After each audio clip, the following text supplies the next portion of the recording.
Hello, everybody. Thank you for listening and tuning in to Unleash with Eva. This week's episode, I have with me a pastor that I met when I lived in the Cleveland and Akron, Ohio area, Pastor Christine Smith. I've always been able to observe her from the far, and I've kept up with her even when I moved back to Alabama. And I just kind of watched the awesome ministry that she does. But tonight I'm interviewing her about her latest book, Beyond the Stained Glass Ceiling. And it's a book to encourage women in ministry and women pastors. Pastor Christine, how are you tonight? Oh, praise God, Pastor Eva. I am well, and I thank you for this marvelous opportunity to come on your show. Awesome. So, Pastor Christine, give the listeners just a little bit about your background. Okay, I am originally from Akron, Ohio, born and raised in Akron, Ohio. Moved to Cleveland in 1994. The Lord blessed me to get married, and subsequently, my husband and I have three children, two sons and a daughter. I'm currently, I've been serving as senior pastor of the Covenant Baptist Church in formerly Wickliffe, Ohio, now Euclid, Ohio, for coming up on 13 years. And I was inspired to write this book, Beyond the Stained Glass Ceiling, because of the observations that I made of women who feel called to lead churches as senior pastors. But there's so many, how shall I say, ceilings, glass ceilings in the way. I am a graduate of Morehouse School of Religion, the Interdenominational Theological Center in Atlanta, Georgia, and I have a background in education, Bachelor of Science from the University of Akron. That's awesome. Now, I did not know, excuse me, I did not know that you actually went to ITC. Yes, graduated in Awesome. 1990. Oh wow. Oh wow. I attended ITC for a year. All right. It's a Yeah, so great that's good school. stuff. See, I've already learned something. And Amen. so this book was published. What year was this published? 2013. 2013. And I'm just gonna go ahead and tell y'all, go ahead and get it if you don't have it. So you've served in ministry, you've served as a pastor, and this book has kind of birthed from your experience. I've seen where you've talked to women pastors that are in different cities or different states that may not necessarily say what their names are. One of the things I run into as a woman in ministry, sometimes people, and as a church planner, people are looking for that male figure that's attached to my life. Mm-hmm. Have you heard anybody mention that where they're just kind of looking, okay, where's the husband? Okay, if that's not the husband, where's the father? What's going on? Because we are assimilated, both men and women are assimilated to have that male figure being the lead. Some people have a theology that suggests that women have to have a man as a covering, quote unquote covering, and that if they don't have a male somewhere in the lead, that they are out of order. But we know that God's word said Jesus Christ is the head of the church, and so we always do have that male covering us. Hey, to God be the glory. That's a good way to look at it. That's a good way Uh-huh. to look at it. I saw where you were giving the statistics on just the number of women who are actually attending seminary. Yes. Women, ironically, women make up approximately half, and it may be even a little bit more than that now, of those who not only attend but graduate from seminary, but they are the least likely to be called to serve as senior pastors of established churches. Across America, Pastor Eva, across all Protestant denominations, even those denominations that traditionally accept or embrace women in ministry, even in those denominations such as UCC or the Methodist, the various branches of Methodist, um, those churches, even across all Protestant denominations, women only comprise approximately 10 to 11% of senior pastors. Now, there are a plethora of women associate ministers. We've come a long way in that regard. But in terms of being a senior pastor, there's only about 11% across all Protestant denominations. Wow. Wow. There's a section where you talk about, and I had just written down my notes Mhm. from earlier, which what I'm reading from, that women founding churches has this, I guess, pros and cons. So Mhm. you're mostly can be autonomous depending on how you do it, and then there's a freedom to it, but then there's the cons to it, right? Mhm. Oh yes. Oh yes. So kind of this trial and area, try and see. Oh, have you talked to, and I know I'm one of the women that's out there kind of, but I still kind of have some guidance. Oh yes. Um, Yes. Yes.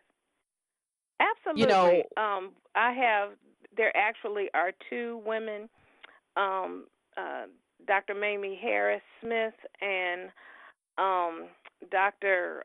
Jackie Reagan. They were two church planners that were interviewed in the book, and they talk about themselves, the pros and the cons of starting a church. And one of the reasons why many women end up starting churches is because of the difficulty of finding an already established church. So purely for practical reasons, there are some difficulties. The positive thing is that you are then able to cast the vision. You're able to follow God's lead and establish things as you hear the Lord saying to establish it. You have the freedom to select your leaders as the Lord leads, all of that to lay the groundwork. But the blessing is also the struggle because frequently it is very challenging, and that'll be for a male or female, but particularly for a woman. It is challenging for economic reasons because it costs money to mhm, really lay a foundation and establish a church. Yes, you can have a church in your home, and that's how many founders of churches do that, and that's male and female. But when you get into trying to identify property to hold your service in, whether you're going to purchase it or lease space, when you get into just doing the things that are necessary, if you want to have audio, if you want to have literature to teach with beyond the Bible, if you want to conduct or provide, and I'm sure that you would, ministry programming, all of that takes money. People don't like to look at it this way, but the reality is that the church is a business, a small business. It's run by Jesus Christ, of course, and we are mm, his vessels that he uses. But in terms of the actual doing of the work, it is looked at as a nonprofit organization. So it's difficult from an economic standpoint. It's also difficult from a human resources standpoint. Frequently, women founders of churches, you end up wearing many hats because until you get enough people to assist with the various activities just to have the church move forward, you're doing everything. You are contacting people. You are, if you have bulletins or even if you're doing PowerPoints, you're setting that up. If you want to conduct a special ministry of some sort, a special outreach of some sort, frequently you are the one out there passing out the literature or knocking on doors or setting up the table or providing whatever services are necessary. And after a while, that becomes a health hazard because you're running on all cylinders. And I had mhm. a director. I served as a chaplain for a period in a hospital, and we would sit down from time to time, and he would talk with me and allow me to share my struggles, what I was going through. And as I shared with him all the work that I was doing, not as a church planner, but as a pastor of a small congregation, he said to me, he said, Chris, he said, it's like an air conditioner. If you keep an air conditioner on max 24/7, it won't be long before that air conditioner burns out. And so you see church leaders, small church planners, um, experiencing burnout because of the high level of work and struggle and everything that you have to do with minimal help. Yes, and I'm gonna agree with that. And I'm glad to hear you kind of segue into that because, and first I'm gonna ask you this: when you think back over this book that you've written, and it's very well written, is Thank there you. a favorite chapter for you? Mm, yes, one of my favorite chapters is chapter 3, where it talks about what stands in our way. And I love that chapter because it deals with things that people may not think about as to why women have such a difficult time becoming senior pastors, particularly African American women. And there are several items. There are some things that are obvious, like bad theology, where people say, "Oh, the scripture says that a woman shouldn't teach a man. A woman is not supposed to be the head of the church. A woman is not strong enough. That you need to have a man in place to do that." Those are some of the obvious barriers. But if you look a little bit deeper, I talk about the relationship between sexism and racism. There are great similarities between sexism and racism. For example, in racism, African American people were taught not to support and encourage one another. We were taught to despise one another or mistrust one another. And they had the layers of if you're lighter, that you're more acceptable, and this kind of thing. And so we see those unfortunate realities perpetuated and still prevalent even today, where we struggle to really support one another and come together for causes, except during the civil rights era. And we even had struggles there, but that's another podcast, that's another story. But for women, the similarities, women are taught we are assimilated to look to a man for leadership. We're assimilated Mhm. to think that women should stay in their place. And particularly in the African American community, I talk about the fact some of the things that we may not think about that hinder women from supporting one another. Let me just Right. back up. Let me just back up and say, here's the irony. Frequently, when women, if they do pursue a senior pastorate, frequently women will be the ones who say we don't want a woman pastor. I've heard Even that. more I've so, heard that even from presiding elders. even more so than men. Women will say we don't want a female senior pastor. Oh, one of the things I talk about relative to the sexism and the racism and the similarities, and also the struggles, particularly for the African American community, for our men. Although that has changed, it's continuing to change, and we give God praise for that. But frequently for our men, the church is the place where they shine. They come to church, even if they don't have prominent positions out in the world, if they don't have a high level out in the world, when they come to church, they're deacons, they're elders, they're bishops, and they walk with that authority and that respect. And so we have seen our men being dehumanized and being disrespected and mistreated. So as women, we want to encourage and love and support our men, and we realize that this is a great place to do it in the church.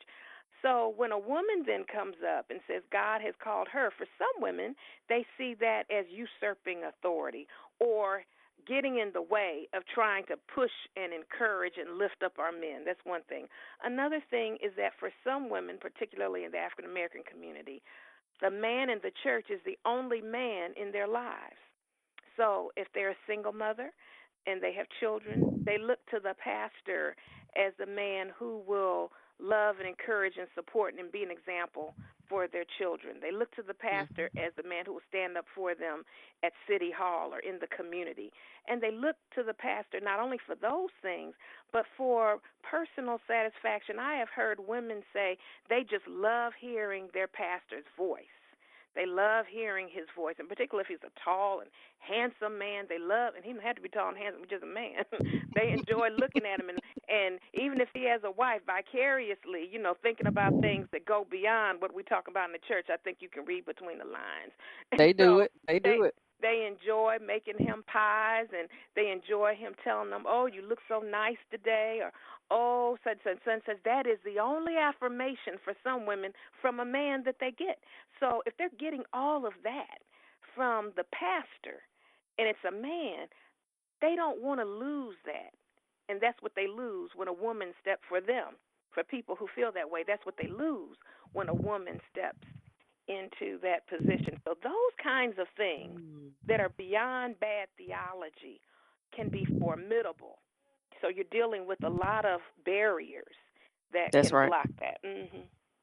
Yeah, and you're telling the truth. I mean, I've been in church long enough to observe. Mhm. I'm an observer of people, and sometimes, they're just not able to get that same energy back that they Mhm. get from a man, and sometimes they don't even know that that's what they're seeking. Mhm.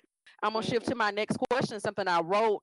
I can't remember what chapter is in, but you started talking about the need and the necessity for peer relationships, and then how that helps us maintain boundaries, Mhm. right?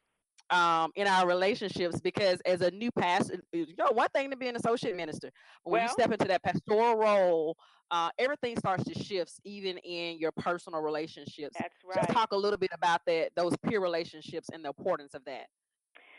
Well, I'm gonna tell you, just from my own personal experience, Pastor Eva, I wrote about this in the book and heard from other women as well. You have to.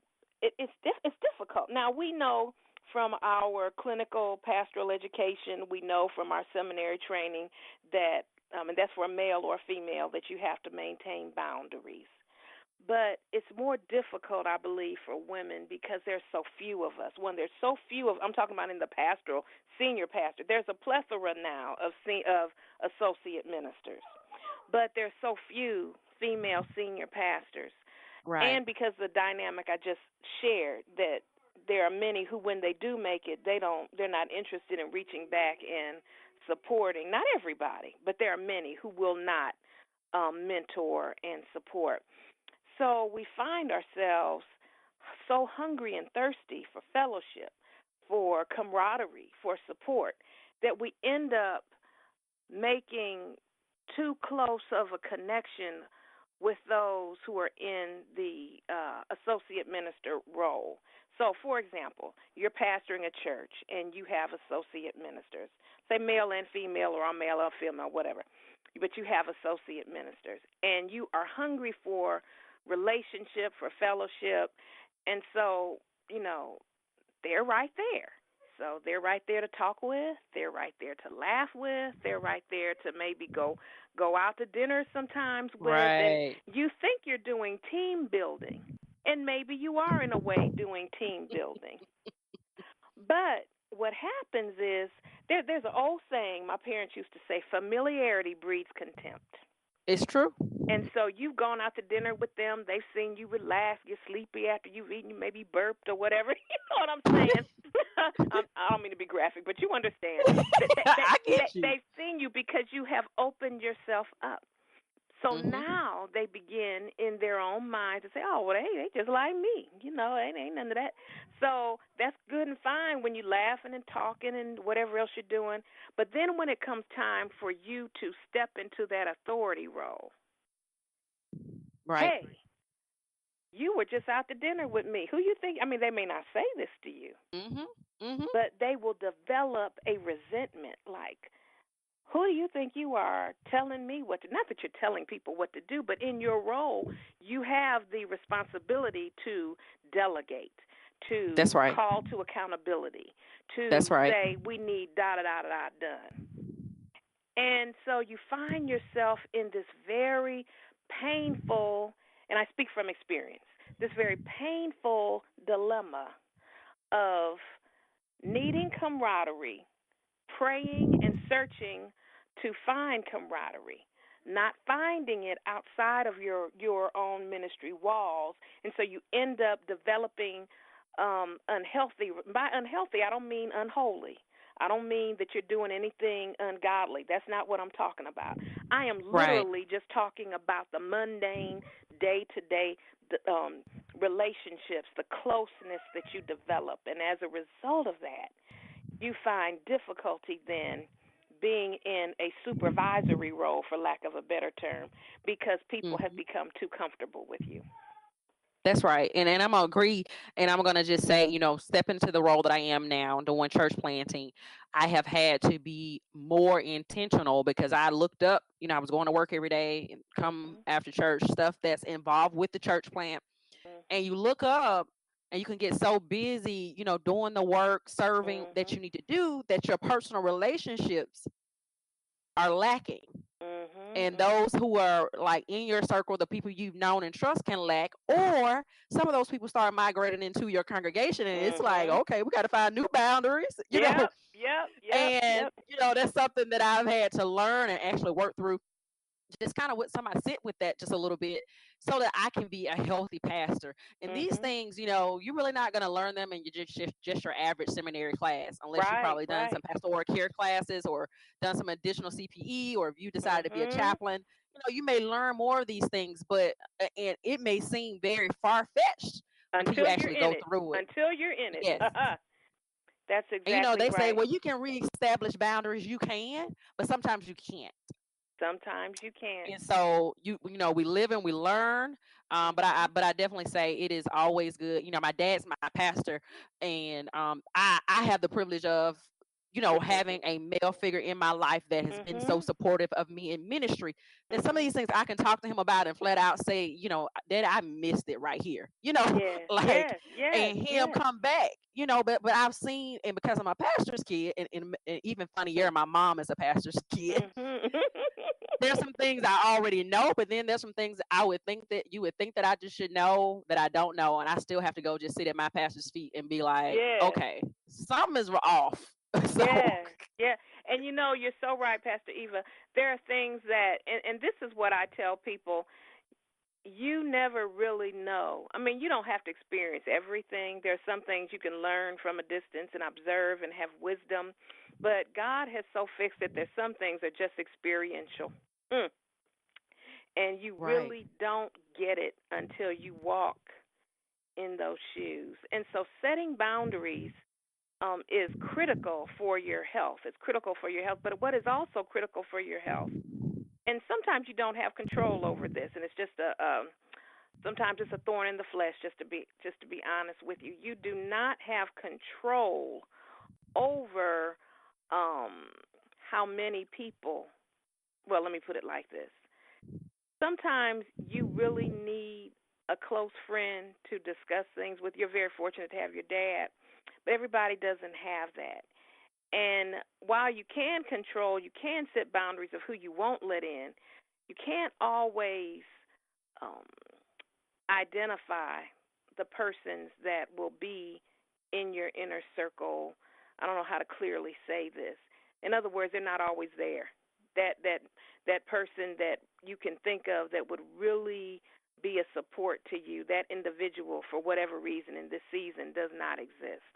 So you may try to cultivate relationships. You may try to reach out and pull people into your inner circle, but for whatever reason it doesn't work out. And so you go through a desert place where it's just you and God. But this is what I can say is that if you will just continue to trust the Lord and be faithful and ask Him to show you who are the right people and then to send the right people, God will, in His time and in His season, send the individuals that you can trust, that you can be transparent with, that will lovingly support you, pray with you, and hold you accountable. And those are characteristics that you must look for to help you to maintain balance. It may not be a whole lot, it may just be one or two people. As I was wow, saying, you're blessed to have your dad, but everybody does not have that. But right, those individuals are critical for your health, and God knows that. Um, Sometimes there have to be long distance. Sometimes it's a friend in right, another state that you're able to yeah. call and talk to, and sometimes that's the best thing.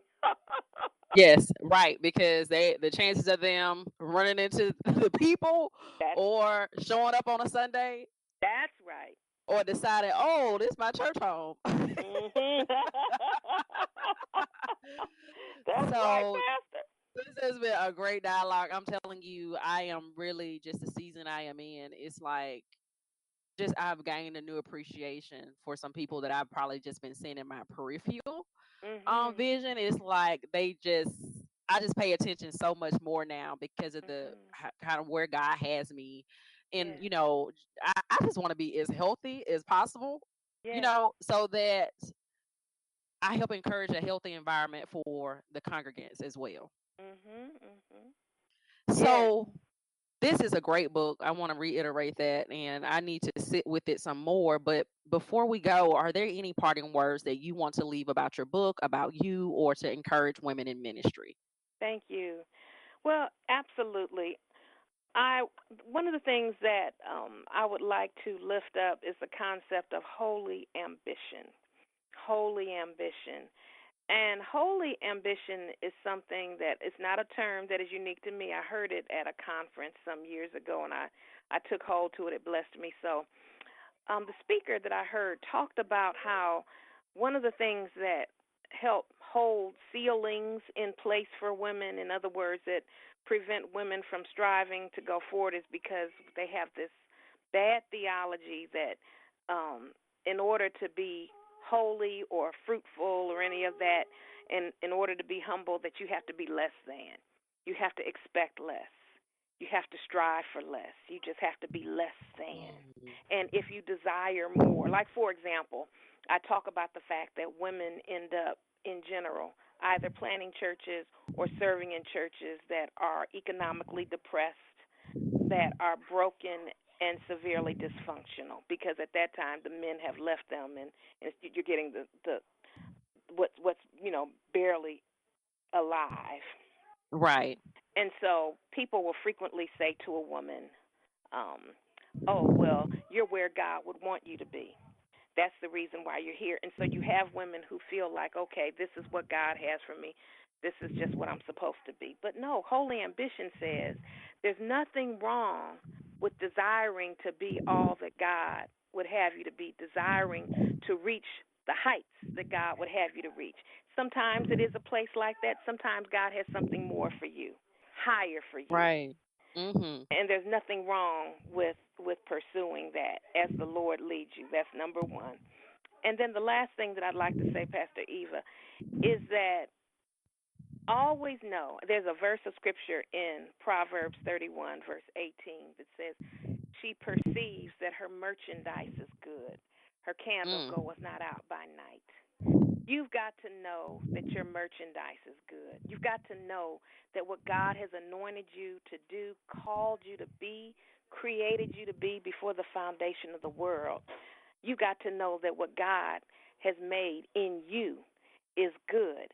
That is critical, because when you are serving in depressed and struggling situations, it can pummel your self esteem and make you feel like this is not growing, or this is not this way or that way, because evidently I'm not gifted to do thus and so. I'm not able to do thus and so. Recognize the soil that you're in. Poor soil frequently Wow. will not produce burgeoning plants or fruit. Mm. It doesn't mean that your seed is not good. Doesn't mean that your merchandise is not good. Sometimes you are just in rocky, sandy soil. Wow. So understand, be able to discern the difference, and do not allow your esteem to suffer because you are looking at your circumstances and thinking that this is all that you are or that God has for you. Wow. Wow, that's powerful. Praise God. Well, I thank you for, taking the time to dial in. I thank you for the book. Also, Pastor Eva, if you could just let them know that my book is, they can purchase the book directly from me. It is available on Amazon. It is available on Judson Press. But I always tell people, you bless the author when you purchase it directly from the author. Yeah. That is at my She Pastor. That is www.shepastorchris.org. They can purchase my book directly from there. Shepastorchris.org.